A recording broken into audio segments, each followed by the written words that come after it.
Yes. Yo. What's up, guys? What's up? Guess who I've got? I got Beehive. Me again.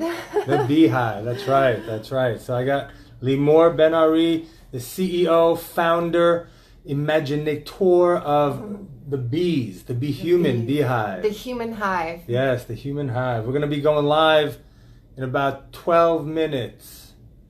So Yes. come on. We have time, but you can chat with us until we go live, so you get kind of the behind the scenes. The behind, right? This is Yes. where it's all going to happen. Yes. This is where all the magic happens. I need this so we can hear the commercial. We both wore hats today. Mm-hmm. It's cold out. It is, right? That was not part of the agreement with Florida when I moved here.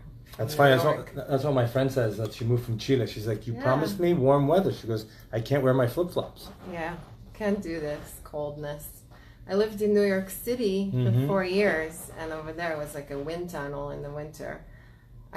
My bones, like coming from the Middle East, like I could not Mm-hmm. bear that coldness. I know. It sucks. The I last know. year I was in New York was 1997. We had 17 snowstorms. Shh.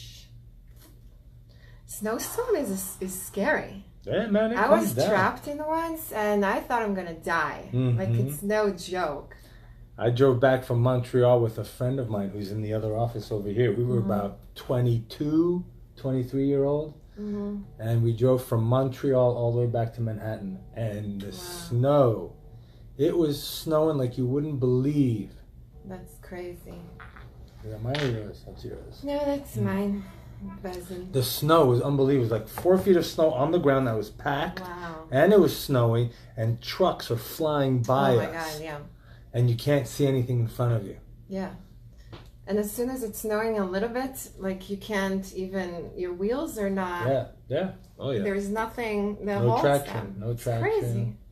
I don't understand why people moved there. Like, how can you live like that? Like, the first settlers, think about, like, before we Right. had all the convenience of modern day, like, to live in that cold weather. That sucked. Yeah. That must have sucked. Always chopping wood.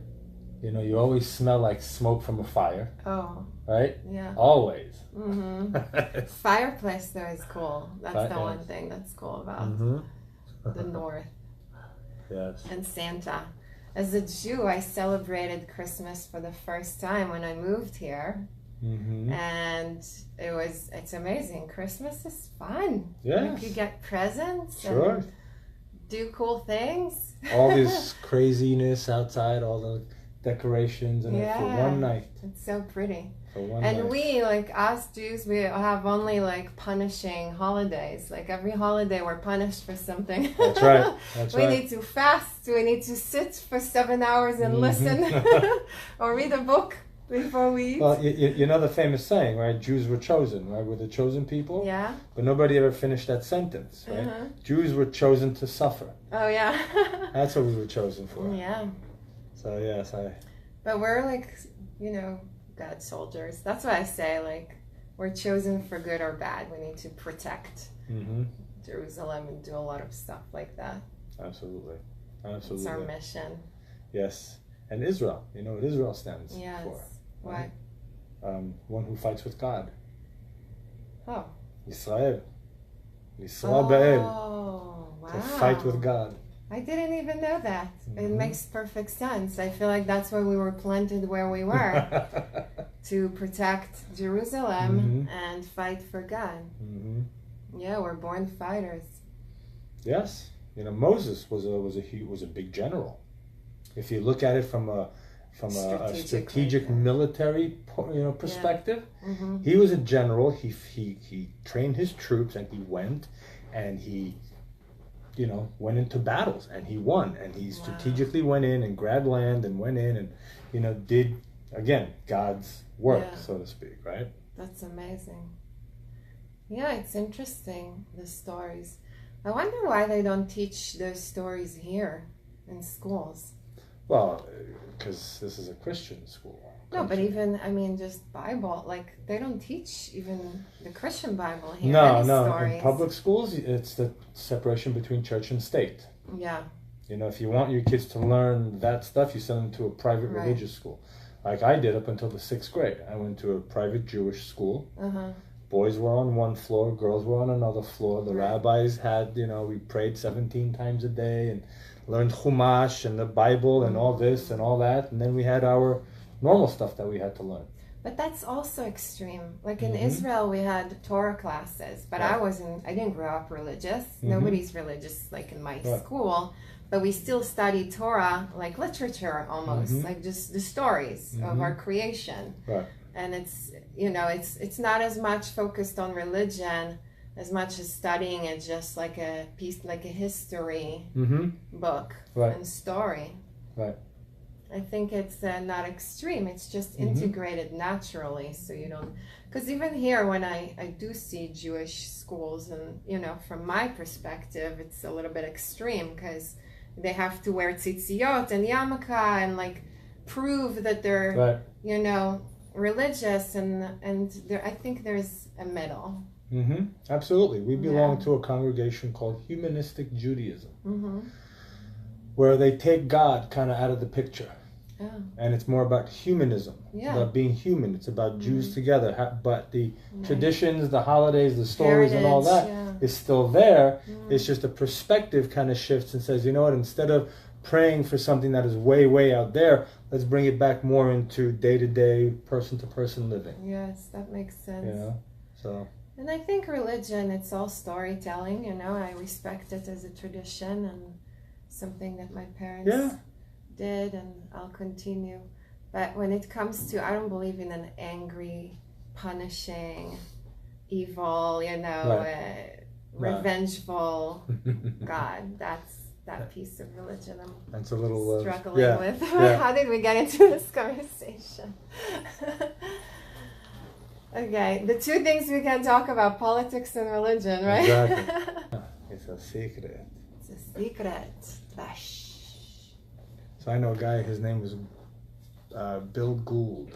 Mm-hmm. And numerically his name didn't work, so he had an extra D at the end Oh, for the numerology of it. wow, interesting. And then once he did that, he exploded, like created a company that went to Oh. like $500 million, and it was one of the fastest growing privately held companies in the country. Wow. They believe it in Kabbalah, the power of the letters and The numbers. numbers, yeah. It's all about numbers, right? It's true.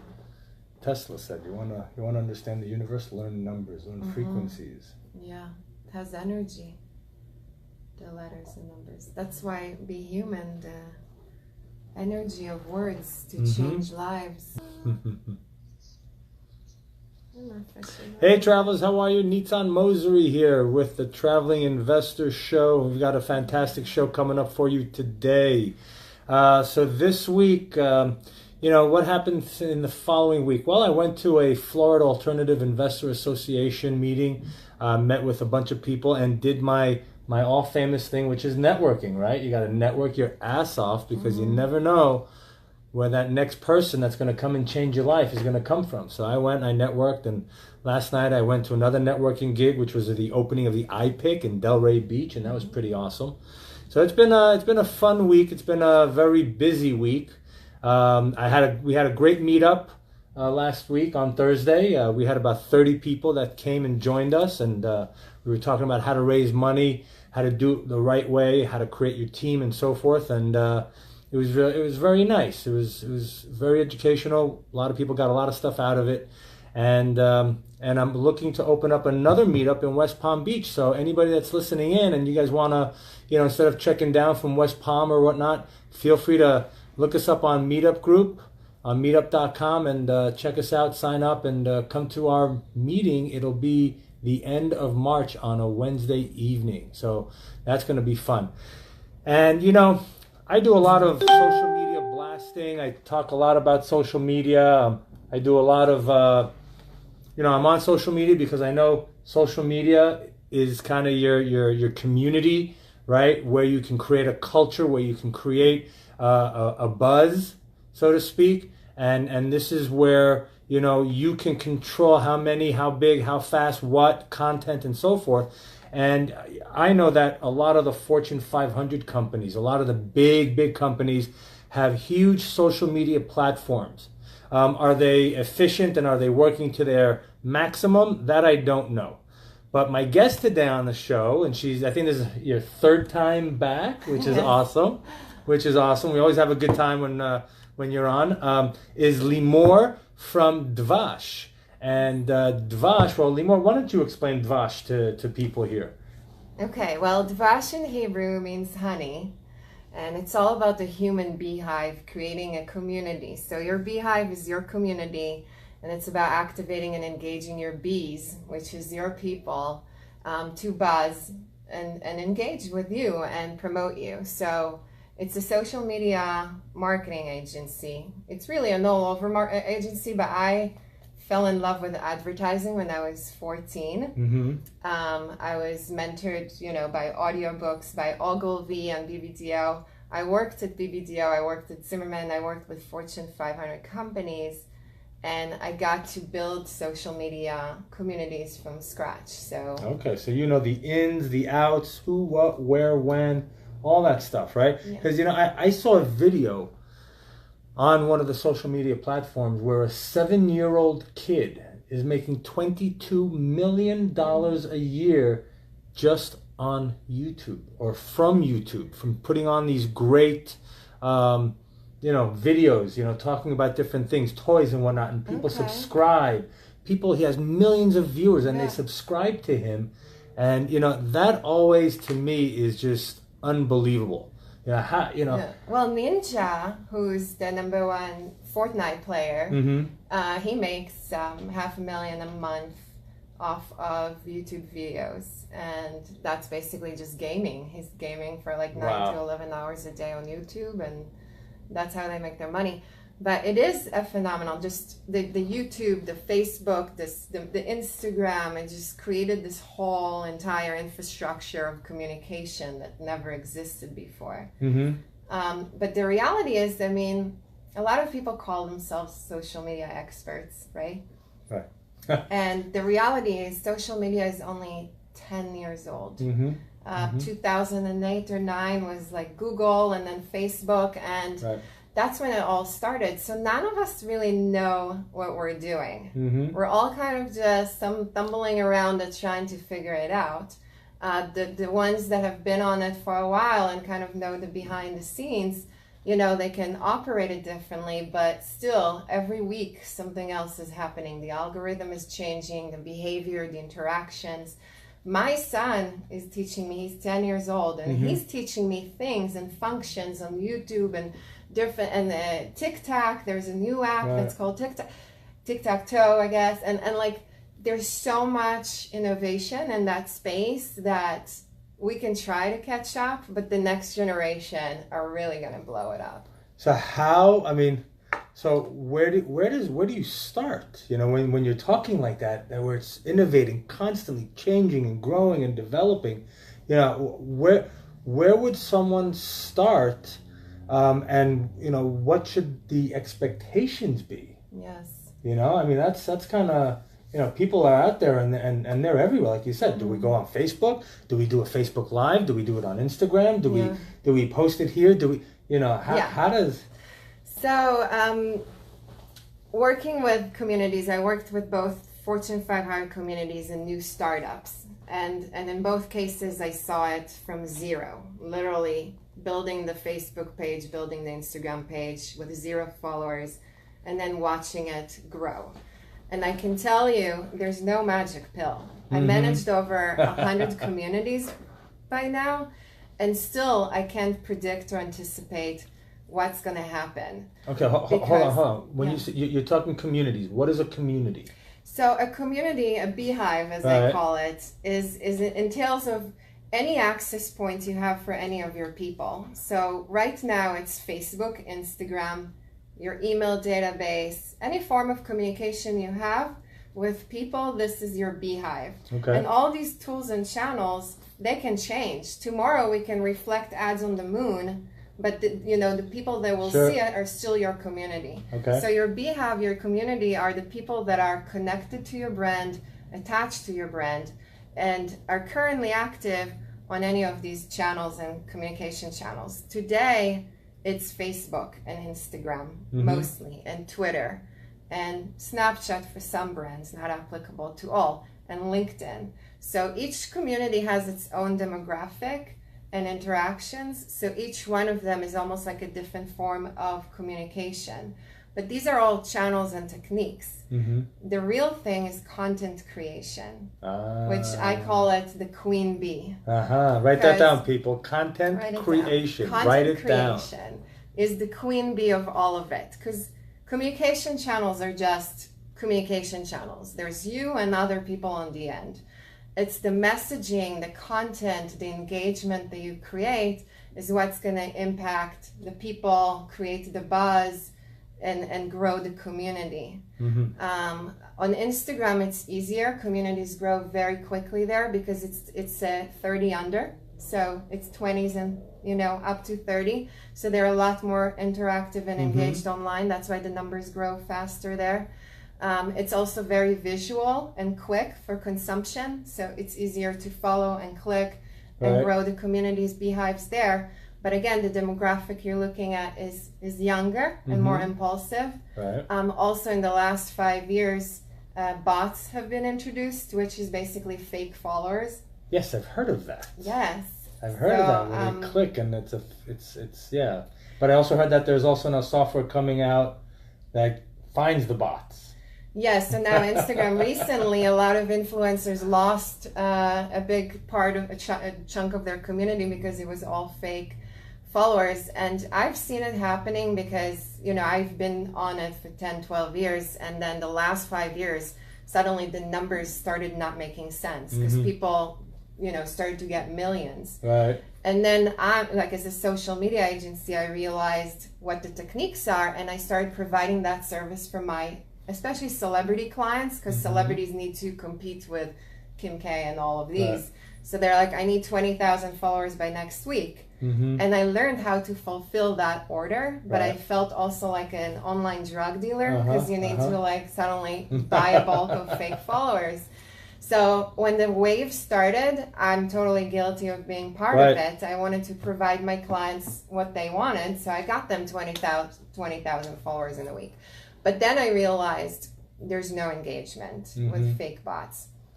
So then you go back to social media. There's no engagement. So there's no also difficulty in building content. There's no engagement. There's no engagement. It's not real people. So there's no value to these numbers.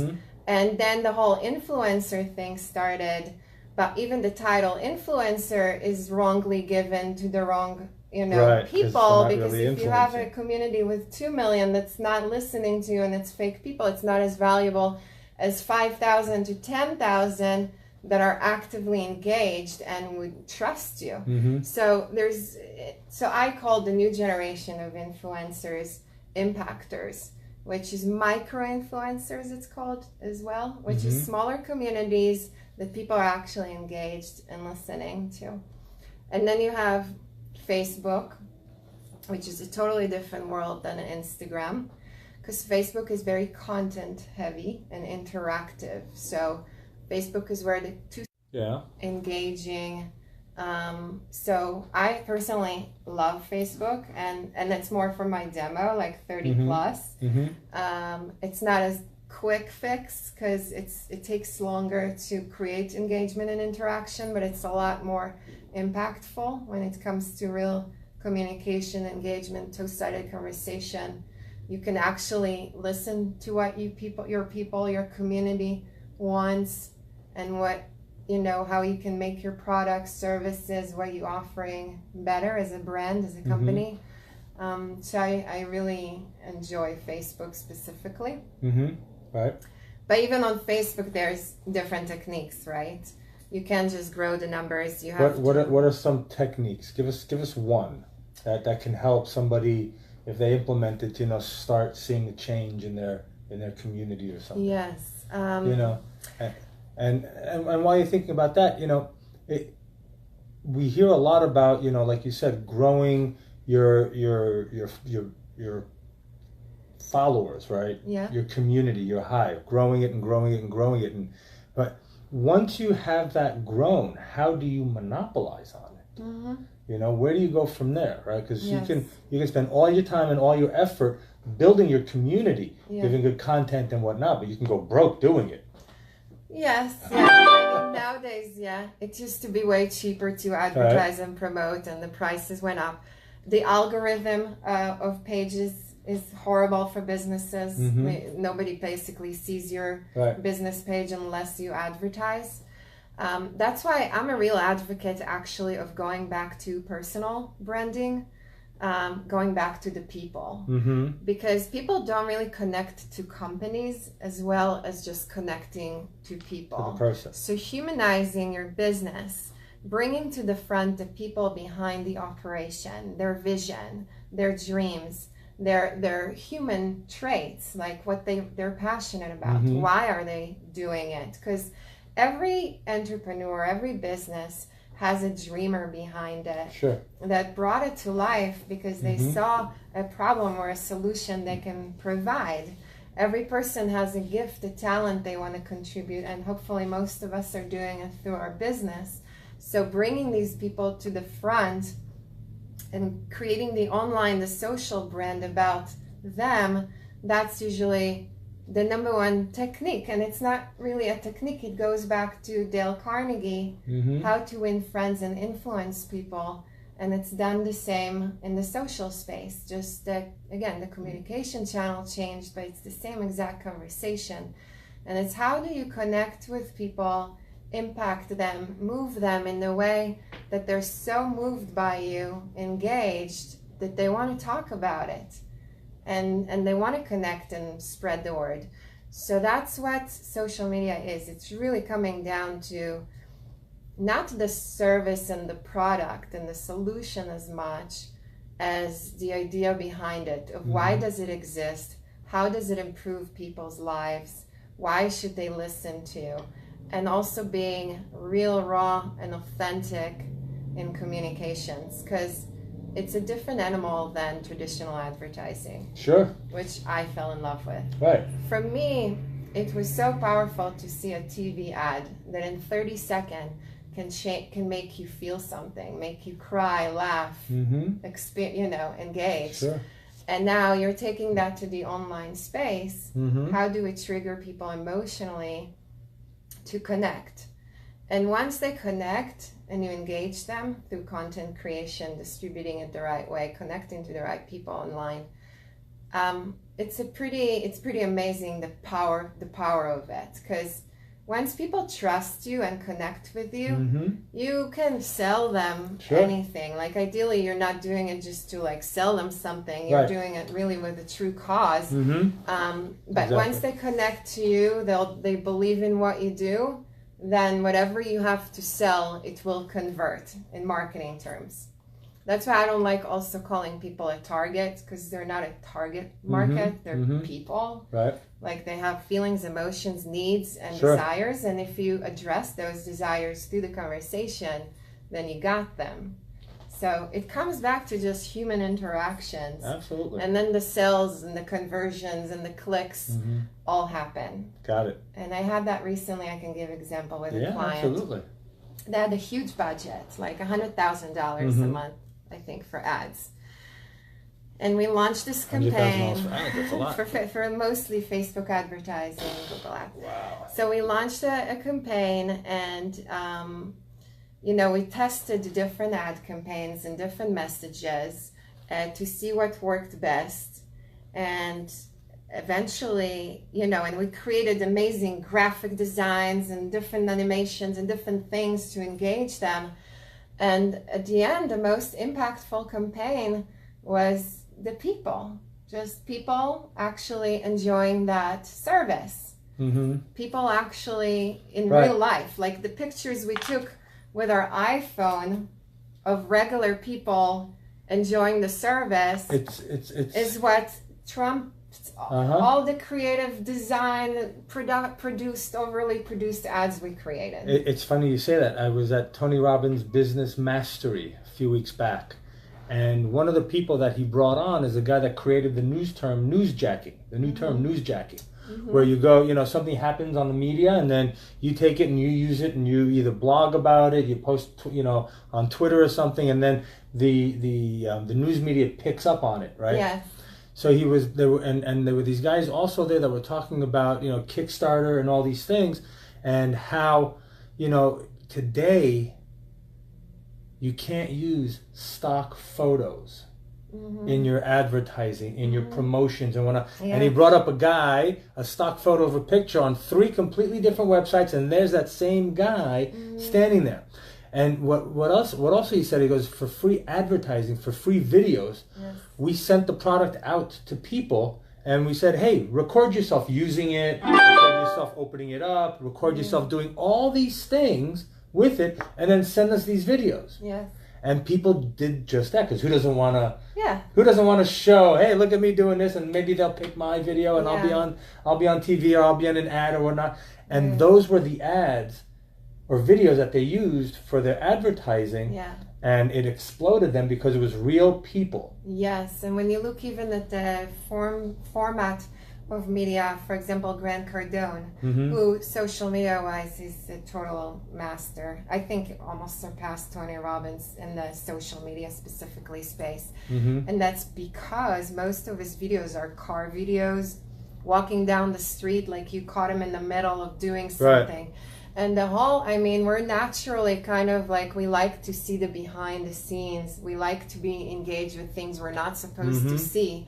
And a lot of these videos, that new style, that's what it has. It has like, oh, I can't believe I'm watching him in his car right now, because it's more personal, it's a private moment, it's unproduced. And that rawness is what people are craving. And that's the new generation of social media, because it used to be more produced and more crafted. I tested it actually on my community, one of my beehives. I have people of Delray. That's one of the beehives. I walked the streets of Delray Beach for 2 years and interviewed people to share their stories, just so we all get to know each other better and inspire each other. And also some positive news. Like, it's so negative, everything out there. So getting to know the people. And that community blew up really quickly. Like, from a social media perspective, the numbers that I see there, like every post gets like 7,000 people, kind of reaching 7,000 people. And I never did any advertising or anything with that community. And it's almost frustrating, because I'm getting paid a lot by clients to provide the same results. And it's, every community is so different, and people respond differently. I can grow a community to hundreds of thousands, and then I can grow a community and struggle to 5,000. So the results are all over the place. But with people of Delray, I did a few tests. So I tried, first of all, articles, where you link the post to the article on the site. Right. Those are not as effective. And when you actually look at leading media channels like newspapers, like even Palm Beach Post, like all these newspaper social channels, the engagement is very low online, because people don't like to link out. They like to stay on the page, on the community. Even linking to YouTube, it's not as friendly from social platforms. And so I realized, okay, content has to be created within the community and the channel you're on. So channel native content, that's the thing. Like on Instagram, for the stories, you have to upload directly into Instagram, create the content within, like we're doing now with the Facebook Live. We're not recording a video, then uploading to YouTube and then sharing. It's all native content within the community. So that's number one. And then secondly, I tried editing. I took the time to actually learn how to edit videos. So I started adding intro slides and ending slides and music and all this cool stuff.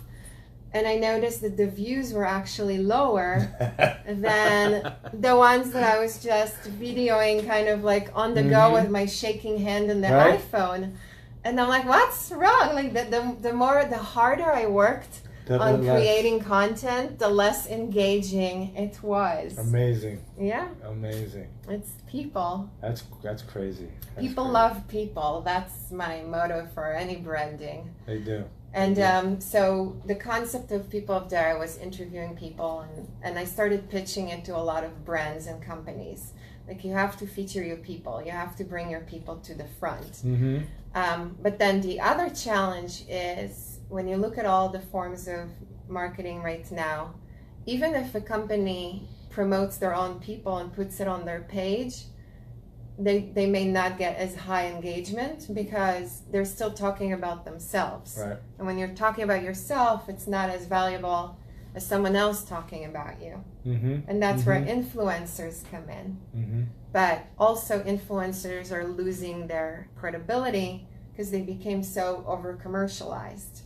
Like, the content is sponsored, it feels like they're selling you something, they're in your face kind That's of. right. So even influencers are struggling right now with their communities because their communities are losing trust in them. Mm-hmm. So it's really becoming interesting the way the do you social see, landscape. Do you see like roads being paved and rather than like, you know, bouncing back and forth and trying something, you know, do you see like a path now where, you know, maybe people in the future will say, okay, this is the way to go, you know, like print media was the way to go and everybody was doing print media and there was a way to do it, and, you know, and then there was radio, and so now, you know, like social media, like you're saying, is kind of the Wild West, right? Everybody's doing whatever they're doing, but the community is actually guiding the community is guiding the direction and the content that they want to see, right? And it's ever changing, yes. So we're basically answering. So it's listening to the community, listening to the people, seeing the trends and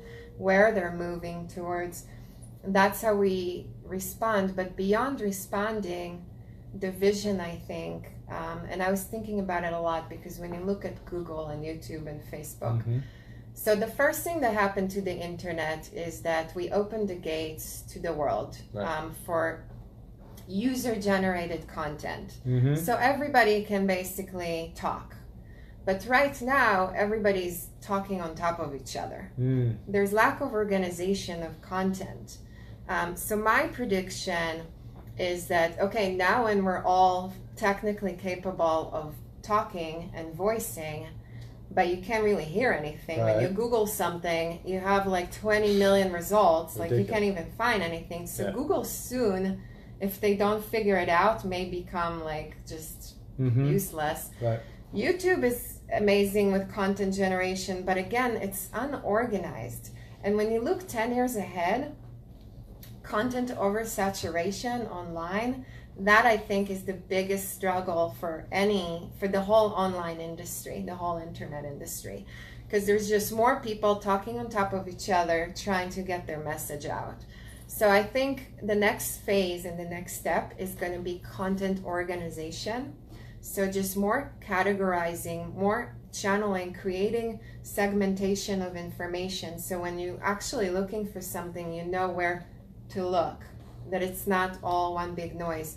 And with people in social media, I think it's going to actually become more localized, because like now we can talk to people in China and it's all great, but we don't even know what the name of our neighbor is and what they're doing.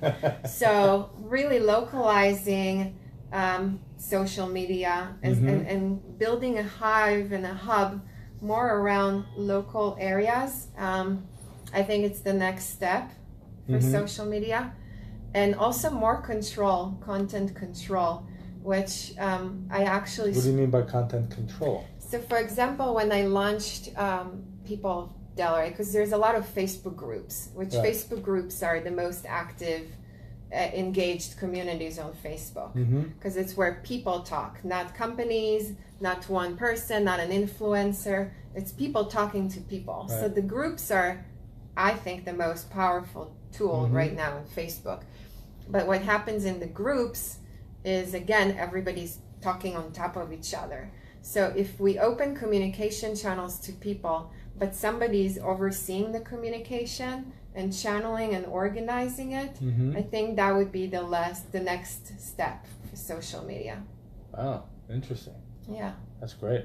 All right. Well, with that, travelers, we are going to take a quick break, listen to our sponsors, and when we come back, we're going to have more about social media and where we're going with it and how you, too, can control, can navigate, and can monopolize on your hive. So stay tuned. We'll be right back. Yes. Awesome. Cool. And we've got a lot of questions. So when we come back, we'll hit some questions. There's a lot of questions. Let me go over them a little bit. So let's see. So we mentally prepare. What are these meetup things people keep talking about? Okay, that's a meetup. Why? Who goes to these things? Our invites need to go to these. All right. Here. What do you mean fake followers? Okay. What do you mean by personal branding? Okay. And how do you develop a vision? Okay. Very good. Yeah, very good questions. Yes. Hi, Julie. See, that's an engaged community. Mm-hmm. That's an example. See, and I hear it. It's funny that you say that because I get more engagement on Instagram than I do on Facebook. You know? Wow. Yeah. Why do you think that is? Do you do more stories there or videos? My Instagram and my Facebook is linked, so whatever I put on there shows up on that, and Twitter as well, right? I think it's because on Instagram there's no blocked algorithm. On Facebook business pages, Facebook specifically blocks it, so it'll pay for people to see it. And on Instagram, it's open. There's no differentiation between a business and a personal page. That's probably why. Because the business page on Facebook, it's just... It's not worth it, huh? It's like, unless they change the way they're doing it right now. So all this work building your business page, you should just be focusing on building your social media personal page as your business page. Yes. Should you make it personal or should you keep it business? So a lot of people think that it should be two separate ones. I think that it should be one of the same because your business is your personal, and as long as you, again, be doing it raw and authentic, you don't want to put ads on your personal page, but you can engage people with what you're working on through your business. Okay, we're taking off again. Oh, who loves me? Oh, Christopher. Who loves me? I love you. Hey, travelers, welcome back. Nitzan Mosri, the traveling investor, and I'm here with Limor, CEO, founder, and creator of Dvash, a social media marketing, influencing, community-driven company. We had some questions before. Let's see if we can... get some answers. So there's one is, what are these meetup things people keep talking about? Well, meetup was created after 9/11 happened. These guys came together and they said, we need to build more community. We need to, life is too short. What do you like to do? Let's get together with people that are like-minded and so forth. And it just took off. And now people create groups in their local communities, and it can be anything. If you like, reading books, if you like, sailing, bird watching, if you want to do a business group, a mastermind group. So what I did was I created a commercial real estate investing meetup where people that want to get involved in commercial real estate, people want to learn how to invest passively in commercial real estate and make passive residual income, network, all these things. This is what we talk about, and I created one in Boca and one in West Palm that's going to happen. Who goes to these things and why? Anybody that wants to meet new people, wants to get educated, wants to have fun, wants to grow, wants to understand their community better and be involved in their beehive. Right? That's cool. It's like a real life social engagement, basically. Absolutely. It's fantastic. And it started because what happened in 9/11, People, the creators were like, we need to bring community together. We need to, when we were talking on the break, you said, you can speak to someone in China, but you don't even know who your neighbor is, right? So Meetup is designed to create communities, to create little beehives of like-minded people. In real life, off on. Right, in real life, man, in real life. So my Meetup happens once a month. In Boca, and now we're doing one in West Palm. Once a month. It's an educational networking thing. It's adventurous ones too, where you can go camping together. All kinds. It's interest based, communities There it that is. are interacting Yes. in real life. Interest-based. And like my meetups, they're free. No Yeah, charge. it's So you usually- come, you hang out, you enjoy yourself, you go home. Yeah. Are invites needed? No need for invite. You go on Meetup, you check what group you want, you register, and then you can get links and bleeps when there's a meetup happening and so forth. Yeah. And then you just RSVP. And these now we're going to start with for Limor. So Limor, we got a question here from one of the listeners that says, "What do you mean by fake followers?" That's a great question, right? Yes. So I don't know which country it originated in, India or one foreign country. They found a way of basically building fake online profiles and having those fake profiles follow your profile, so it looks like you have more followers. And they really made an art out of it. So right now you can go and there's a website that you can click on and buy 10,000 followers for between $50 to $300. Wow. And you go and buy them and you get them within seconds.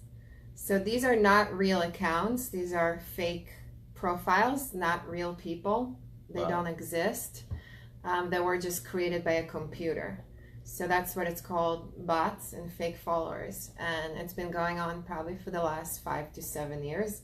Most of the influencers online have used it. And this is just to show people, hey, look at how many I have a followers lot I of have. followers, Right? yes. Followers means people listening to Right. me. I have, I can manipulate them. I have a say. I can, So that's used by influencers usually to go and show sponsors and companies. I have 1 million followers. You should pay me to advertise your company. But then there's new technologies that can also screen through all these and see how many fake followers and how many are real. So companies are on top of it. Agencies, like if you work with someone that knows what they're doing, they know how to screen through the fake followers and how to grow the community for real. The only challenge is that a lot of the real authentic communities were left behind because they didn't use that. So then you have communities with 5,000 to 10,000 followers, and then you have communities with millions, and there's a big gap. But most likely, the ones with the millions, almost, I can guarantee, were built off of a lot of fake and bots. Oh, wow. So that's right now the lie behind the social media. Is there a way someone sitting, on their phone or, on the computer and they're going through their Instagram, social media pages, is there any way to see or identify who's fake and who's not just by looking at? So yeah, you can click on the person's followers, and if you see a lot of foreign gibberishy names, you can figure out that it's fake followers. You know who did that actually? Tai Lopez. Tai Lopez is one of the biggest social media gurus, and when you look at all his views, I saw it's all gibberish from other countries. So he built his entire business on fake followers. Which is sad because, Wasn't he on Cardone's stage? He was on the Cardone stage, and I'm sure Cardone probably deployed some of these methods as well. Listen, that's the game right now, and it's a dirty game, and that's why a lot of people did it. But that's the ugly truth behind the scenes, So I always, when I join a company, I always offer them the opportunity. If you want to grow your community really quickly, we can get, up to the numbers. Right. Or if you want a real engaged people that would actually use your products and services, this is the way to do it. So there's different ways, yeah. And I guess doing it the right way takes a lot longer. Yes. Takes a lot more money. Yeah. But in the end, you can generate more income from it. Yes. If you do the right targeting and you use the right methods, like on Instagram is following the right people, commenting, engaging, hashtagging, keywords, hashtagging it correctly, and doing it consistently, you can grow your community, between 20 followers to 100 followers per day organically. Wow. If you work it correctly. Wow. But when you hear that, Julie? Yes, it's time consuming. It's I work with. I'll help Julie. Yeah. But and I sometimes hire extra people and help me do that, because I definitely don't have time to sit all day and hashtag and follow. It's another job. But it's one of the services that are available, and that's doing it organically. Okay. Well, I guess it's better to do it organically, right? Like any other business, grow your business organically, build a foundation, do the right thing by your clients, right? As Tony Robbins says, create raving fans of your clients, right?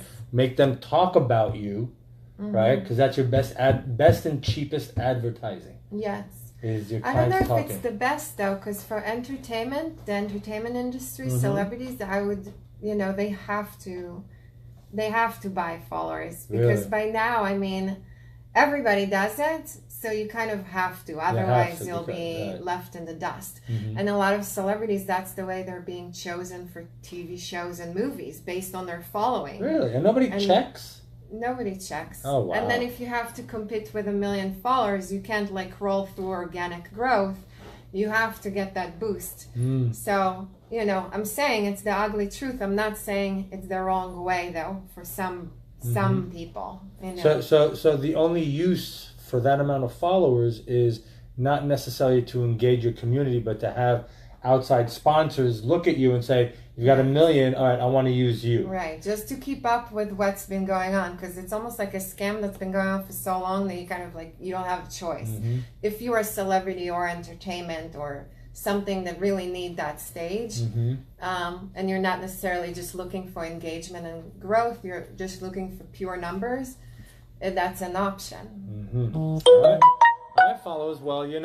If you're looking for numbers, if you're looking to grow your business organically, there's one way of doing it. And if you're looking to just blow it up to get sponsorships and to get other, outside, then that's another way of doing it. Well, let's see what else we have here. What do you mean by personal branding? That's also another good question. Yes, so personal branding means, who's behind Tesla?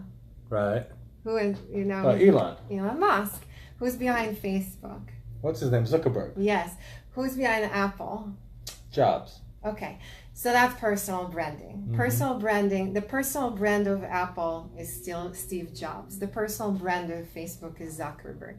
The personal brand of Tesla is Musk. So when people buy into the product, they first believed and trusted the creator. So the creator is actually the brand. And then they can invent whatever they want and people would buy into it. And that's what personal branding is. And on a more technical term, personal branding is done for authors and speakers. Like Tony Robbins is a personal brand, Grant Cardone is a personal brand. And then whatever product they'll come up with, people will buy. So a personal brand is your personal brand as a human. What is your contribution to the world? What are you doing, and how people are buying into that before any product is produced? So, and that's today, it's almost more crucial than a company's, brand. Right. Because people look to companies can come and go, but it's that person. It's like a Trump. Trump is a personal brand. That's why he puts his name on the buildings and whatnot. That's his personal branding. The high-end, exclusive. When you look at that, you see the man. Who else? Jesus. Jesus is a personal brand. There you go. It's a person that carries, that they have their own beehive that follows them, and then whatever they produce, people will buy or do. Amazing. So that's a personal brand. All right. Another question we have here is, how do you develop a vision? Yes. So that's a vision for social media? I guess, yes. So the vision, I guess, when I call it brand architecture, when you look at the brand architecture, you look at who you are, what's your story, how do you change people's lives, and why should they listen to you? So once you answer these questions, you basically have your brand story, your people, target market, and your value proposition to them. and why they should buy it. So you have your whole brand basically just from those 5 elements, the brand architecture. And then based on that, the vision or the strategy for how to use social media is basically taking that formula, which is who you are, what's your message, why is it important, and how do people connect to it, and creating your content around it, and then distributing the content through all the channels appropriately to what each channel offers. Like LinkedIn is a business audience, Instagram is a young, visual audience, Facebook is a talking, conversational. So creating the content, packaging that brand architecture, and distributing through these channels, that's basically the vision plan and the strategy. Wow. The social. Wow, you got a lot of knowledge about this stuff. A lot of knowledge about this stuff. I don't know if it's good or bad. It's good. It's fantastic. I'm way too much. Look, there's, knowledge is power when you put it into action. Yes. Right? Knowledge is just knowledge if you just have it, right? But someone like you created a company, you went, you investigated. I love the fact how you said earlier, you're like, you know what? I actually went out, I learned how to do video editing, and I did an experiment. I did trial and error, right? You did something, you checked what the results were. Okay, that didn't work. Boom. It's like Thomas Edison, right? When he created the light bulb. True. Yeah. Try some, 10,000 times they say, right? Until he found what worked, right? Yes. So you go and you study the market. You study what works, what doesn't work, and what works you just take and you build it. So that's phenomenal. I love that. For me, and every time I enter a new community, it's like a different world. Sure. Like I worked with Raw Juice in Boca. Mm-hmm. I worked with the Brain Cancer Organization. I worked with the Presidential Prayer Team, right? So Presidential Prayer Team, give me religion and politics to talk about on social media. That was definitely the most challenging community. All we need is sex and we're good to go. That was interesting, but the conversation, the people, the engagement there. And then Raw Juice, the health industry, how people, they like to check in when they buy juice because it tells about themselves that they're healthy. Right. There's a lot of psychology behind it, and something I suggest to actually study that impacted me tremendously in social media is neuromarketing, which is the psychology of the brain and how it works in decision making. Mm-hmm. Because they say that we actually share the decision-making brain is the lizard brain. Right. It's the fight or flight, old brain. That's the decision-making brain. The new brain on top of it is what humans have, and that's not the decision-making brain. Yeah. That's the thinking brain. Mm-hmm. So actually, the more information we give people is more diluting their decision-making. It's all about emotions. All about emotions. So studying neuromarketing, knowing the triggers, emotional, psychological triggers, and then testing it on your community, I'm a big advocate for it. Because each community is different. People that care about raw juice and health are different than people, that care about politics and religion. The conversation is different when it's moving to entertainment. Mm-hmm. Each community is a different world. Right. So when clients hire me, I have no clue what their community is going to be like. I can't guarantee likes or engagement or shares.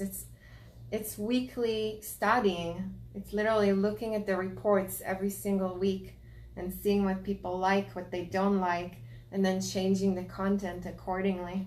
Wow, that's great. So that's it. That's a lot of work. Yes, it is. Yeah. That's a lot of work because it's like being involved in the stock market. Every minute something can change, and now you've got to, you know what we've been working on, scrap that stuff. Yeah. Now we got to do something completely new. Yes, right? Exactly. So when people are out there, and they're starting their companies or they're starting their social media and whatnot, and they're looking to build content, is there certain things, I know you talked about it a little bit earlier, is there certain things that Facebook works better with than Instagram?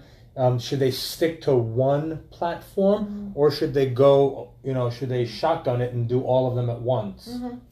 I believe in all media outlets. I think it should be a combination of all of it together, because you reach different people at different connection spots. So all communication platforms, okay. I believe it's a mix. And then, yes, there's different things that work on Facebook differently than Instagram and LinkedIn. On Instagram, the stories are the most powerful tool. So the Instagram stories. The little bubbles on the top. Yeah, the bubbles on the top, those little videos, and then, creating a swipe up option if you boost the post. And then video content on Instagram is limited to 1 minute, but it always surpasses just still content, which is actually true for Facebook as well. Video content, but like video embedded within Facebook or a Facebook Live is the most effective content for Facebook. Even in ads, slider ads, you have the option to do carousel slide ads. Create like a video out of your ad, and those animated slides are performing much better than still images on Facebook. So there's a lot of different things that are performing better than others, but again, it might change, Sure, might change in like 5 minutes from now. Walk out of here and like, oh, sorry, it's different. All right, well, you know what? Time flew again. We've got about 3 minutes left. Why don't you tell everybody how they can get in touch with you if they want to blow up their social media and make tons and tons of money from it? Yes. So dvash.com, it's DVASHH.com. Dvash. And I'm Limor Ben-Ari on Facebook. You can find me too, and let's connect. Awesome. So we got time for 1 or 2 more questions. So when somebody's asking why go through all the trouble, right? And then what is the right way in this day and age? So the value of social media, if I need to explain it, we're already in trouble. So it's going through all the trouble, it's actually avoiding the trouble. It's like you can turn off the TV, the news is still going on, and that's where the people are. The entire planet right now is on social media. That's why they are. So if you want to connect to people, if you want them to know about your product, that's the only place. Print magazines, TV ads, radio, non-existent, practically non-existent. Most people buy magazine ads to see their own logo and face in it, but other than that, nobody else is looking at it. Sadly. So one last question before we go. Where do people go to learn all of this stuff? Well, that's a great question because I'm starting to have day workshops. Every month we're going to have a day workshop. It's going to be on a Saturday or Sunday. It's going to be from about 8, 9 o'clock in the morning until about 5 o'clock in the afternoon. We're going to talk about commercial real estate. We're going to have Limor on stage teaching about social media, how, who, what, where, when, and how. So, we'll talk about mindset. We'll talk about getting rid of those negative, limiting beliefs and transplanting positive, expanding beliefs. We're goal setting, how to talk to brokers, how to do all that kind of stuff. So all this is going to be done in 1 day workshops. And 1 month it's going to be about real estate. Following month will be about all that social media, advertising, mindset, all that good stuff. So we're going to have every month, we're going to have another workshop. So if you want more information, shoot me an email at success@traveling-investor.com, or shoot me on Instagram or Facebook, anywhere that you can. And I'm going to leave you guys with my wonderful saying that I found. May the rose rise up to meet you. May the wind always be at your back. May the sunshine warm upon your face and rains fall soft upon your fields. Limor, thanks for being here. I like that. We had a great time. Thank you. Until next time, travelers, this is your traveling investor, Nitzan Mosery. I'll see you next week somewhere on Spaceship Earth. Take care.